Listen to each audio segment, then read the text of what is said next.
Hello, how's it going? So this is Mark from Enchantment of Eternity. Now, I wasn't planning on doing this video, but I just got back from seeing Captain Marvel in the theaters. I'm not sure if it's out in the U.S. now, but it's released here in New Zealand. Maybe it's coming out a day later in the U.S. I'm not sure. I don't know. But I just got back from seeing Captain Marvel in the theater, so I thought I'd want to jump on real quick and just give them some of my thoughts, spoiler free, of course, of what I thought of the movie. Of the movie itself, I am not even going to touch the whole controversy thing because I think that's stupid. I don't even want to acknowledge its existence, although I had to. But other than that, not going to acknowledge it. Anyway, I want to talk about the movie, judging the movie on its own merits, what I thought about it. Now, this is interesting. I wanted to come on and just give a few of my thoughts on this movie because before I saw this movie a couple days ago, I saw some reviews and I watched some more, and they're all pretty much saying the same thing. They're not saying that the movie sucked, but they're saying that it's not very good, and that's probably the lesser of the Marvel movies. And I've heard this from several different critics that I tend to watch, like Jeremy Johns or Dan Murrell, Chris Stuckman, whose opinions I all respect, although I do disagree with them from time to time. But I respect their opinions. So I went in, watched to see this movie with a sort of an open mind, but I lost some of the excitement that I had when I heard these so-so reviews. And these reviews, by the way, also nothing to do with the controversy. They were just judging the movie on its own merits. So I think they were fair, but I thought to myself when I was having doubts, I was like, oh, well, maybe this movie is not so good. Maybe I won't be so excited for it anymore. But then I thought back to X-Men Apocalypse and how there's my cat. Kind of like there's a cat in the movie. Here's my cat. Hi, Blue. Don't spit tentacles at me. Anyway, if you've seen, if you know the movie, you know what the reference is anyway. Anyway, so I had my doubts, but I thought back to X-Men Apocalypse because that was a case where the critics were pretty much saying the same thing, or actually worse. Like some of them were eviscerating X-Men Apocalypse as a normal, by-the-numbers, boring, everyday comic book movie that's very low in quality. And I saw it, and I loved it. I thought it was amazing. I was blown away by it. And then I was like, I made a video about it, and I had a lot of people disagreeing with me. Like, why do you like these shitty movies? I'm like, I thought it was awesome. And so, like a year later, I was like, well, maybe I was just excited to see it, and maybe I was hyping it up more than it was. So I went and I rewatched it to see if I liked it as much, and I did. I still thought the movie was awesome. Rewatching it a year later, talking about X-Men Apocalypse. So I thought back to that, and I thought, okay, maybe this might be a case where I disagree with the critics, or maybe I do, because there's other cases where critics have given bad reviews, and these same critics I mentioned, which is why I like them, that I totally agree with. I'm like, you're right, that movie wasn't that good. And in fact, I would say I tend to agree with these critics in particular more than I disagree.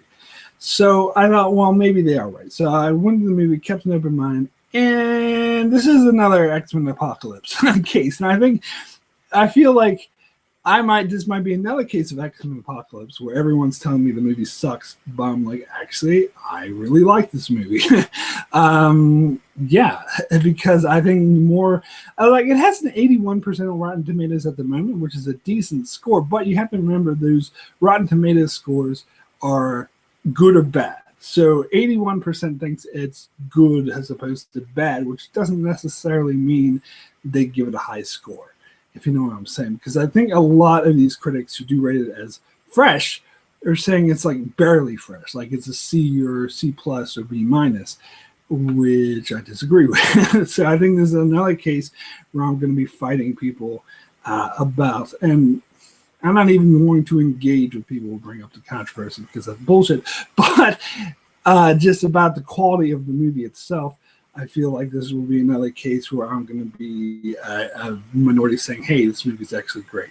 So I would actually say this was in my top 5 or 7 Marvel movies, I would say. Like, I've heard everyone else saying this is lower tier Marvel movies. Some critic, Dan Murrell in particular, went as far to say that Iron Man 3 and what was Thor: Dark World, I think, were better than this movie. You get the fuck out of here. That's the most ridiculous thing I've ever heard.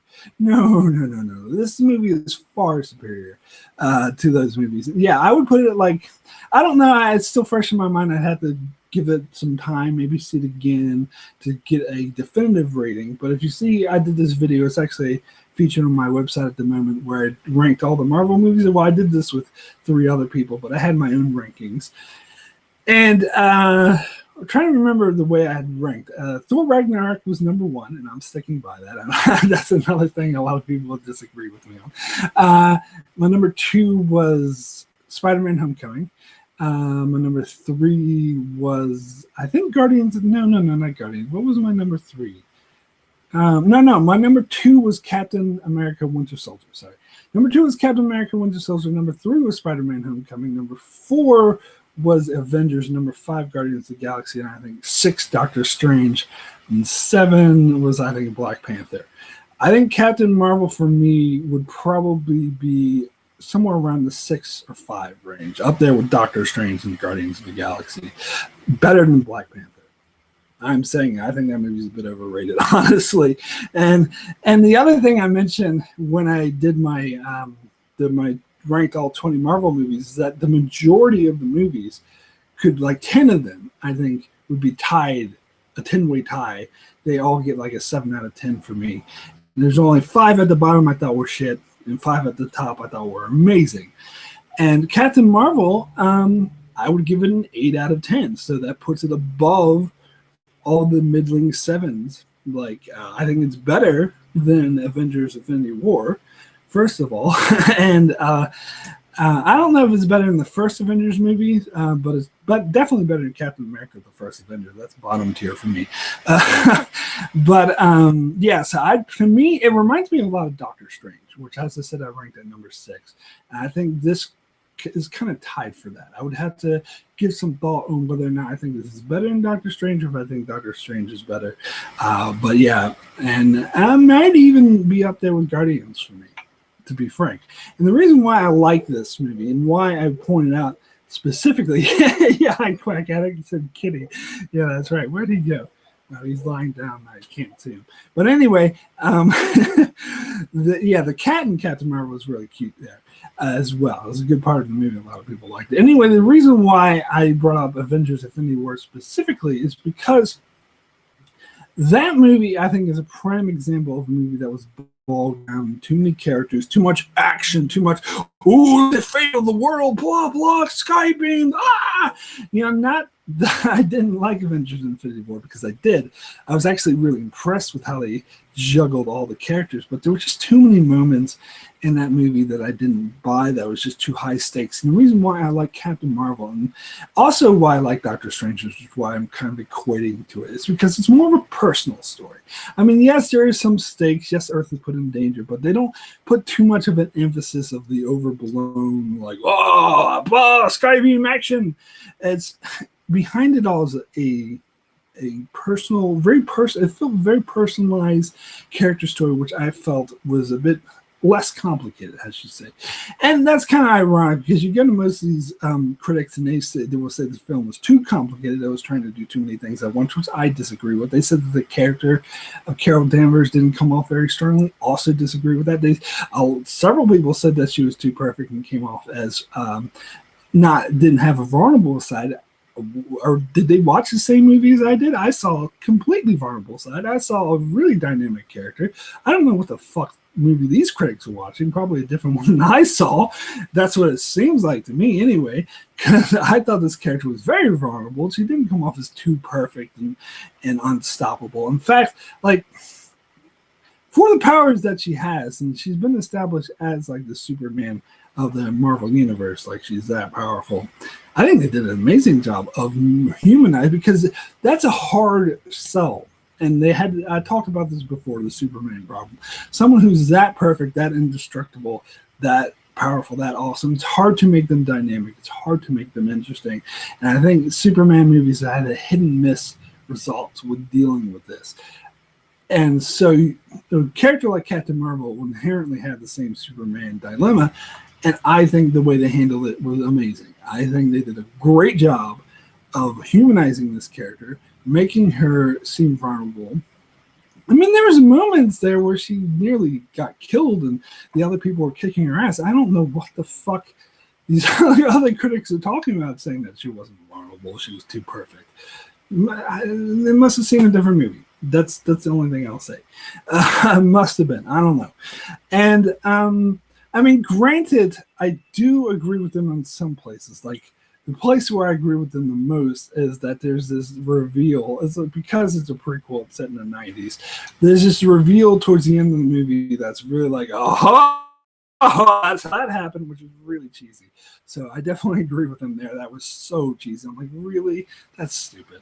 But other than that, I thought this movie was amazing. And that's the other thing. And this other critic was saying that all the music, or not the music, but the 90s nostalgia was like overblown and it was too much. Oh my God. What? The 90s nostalgia was barely there. I mean, yeah, it had a 90s soundtrack. Of course it did. It's taking place in the 90s. That's a duh. But other than that, like, there wasn't really that many callbacks. I mean, compare this movie to something like Stranger Things or some other things that have like 80s nostalgia, and it's like maybe at 20% the nostalgia factor is something like Stranger Things. I think that's even being generous. Like, I could have done with more 90s nostalgia, to be honest. And maybe that's because I don't think we've seen enough movies that do 90s nostalgia. So that was something I was actually really excited for. So maybe I am biased in this department because I wanted more 90s nostalgia. Because I think growing up, I'd been bombarded by 60s and 70s nostalgia, and I got sick of it because I didn't relate to those decades because I wasn't alive. And then recently, I mean, it's been, 30 years since the 80s, but now we only did 80s nostalgia. And I'm bombarded by 80s nostalgia everywhere, things like Stranger Things, and not just that, but everywhere. And nobody seems to be doing 90s nostalgia. It seems rare. And so that was one of the aspects I was looking forward to the most. And other than the soundtrack, we didn't really get much. I mean, yeah, they made some references to some brands and stuff in the 90s, but it's set in the 90s, so duh, of course they're going to make references to Blockbuster or whatever. So I could have done with more 90s nostalgia. I was a bit disappointed on the low amount of 90s nostalgia. I'll be honest. I don't overblow 90s nostalgia. I think that's crazy. Anyway, but other than that, yeah, I mean, don't get me wrong. I don't think this movie was amazing. As I said, it's not a top tier. Maybe it probably didn't quite crack my top 5. Definitely not my top 3 of Marvel movies. But because it did have some flaw, the villains were a bit by the numbers. But I think they were interesting enough. I think this was a very, like, I compared, like, saying that Captain Marvel is too perfect. Like, she's no more perfect than Thor was in his movies, especially the first two. He's no more perfect than Captain America was in his movies, and he's no more perfect than freaking Iron Man was. So I think that's ridiculous to say that. She was just as, I mean, because she has this past, and she's very disjointed. She's trying to remember who she is, and that made her very. That was made her very vulnerable. That made her a very relatable character, and there were a few scenes we got on that particular storyline that I thought were extremely touching, extremely well done. I thought this was a character I could really relate with. Now, could they have done a better job with making her more relatable and fleshing out her character more? Sure. That's, as I said, that's why it's not a top tier movie for me. But I do think they did a better job than some of these other Marvel movies. That's for dang sure. I think they did more to differentiate her than, say, Doctor Strange, who came off as a Tony Stark copy for the most part. She was a bit more unique than that, which is why I think it's a good movie. Hold on. What's Jesse Adair's in the cat? If there's one thing Back to the Future 2 got right with the future, it's our close obsession with 80s nostalgia. Yeah, there you go. That is very much true. Yes.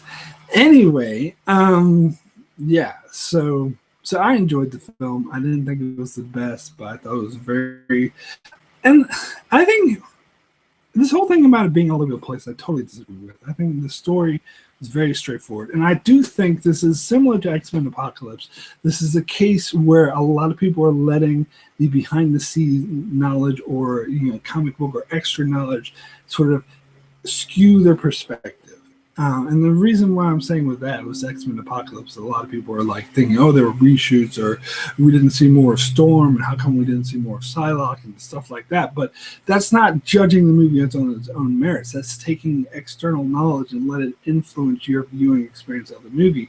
And from what I hear of people saying with Captain Marvel that, oh, it's trying to do too much. It's trying to set up the Avengers Endgame, the new phase of Marvel, and it's trying to call back to the 90s and the origins of Marvel, and is trying to set this up, and is trying to set up Captain Marvel to get her into the Avengers, and that's all external knowledge. Again, you're letting that, because again, Dan Marvel in particular said they thought that this movie was definitely heavily weighted by all that stuff it was trying to do, and I honestly didn't even notice. Honestly, because I didn't have that in the forefront of my mind. I was judging it as just like X-Men Apocalypse. I judged the movie on its own merits. Went to the movie, say, here's the movie, let's watch it, let's judge it on its own merits, not think about all this external, what it's setting up for, whatever, and just like judge the movie. And it does a good job. It's very clear cut on who the character is and what the journey is. The plot's very well constructed. I think it's very well paced. At no point was I boring. And unlike something like Captain America Civil War or Avengers Infinity War, didn't have any convoluted, over-the-top, convoluted bullshit plots. So for me, it's much better than that. Anyway, yeah, so as I said, my rating for Captain Marvel out of 10 is an 8, extremely good. I would say, yeah, it's not the best, but it's definitely better than some of these middling Marvel movies, in my opinion. I know everyone's probably going to fight me on this, so be it. That's my opinion. Anyway, just thought I'd come on real quick, throw that out there. Watch the movie, judge it for yourself, see what you think. Anyway, thank you guys so much for watching. I'll see you next time.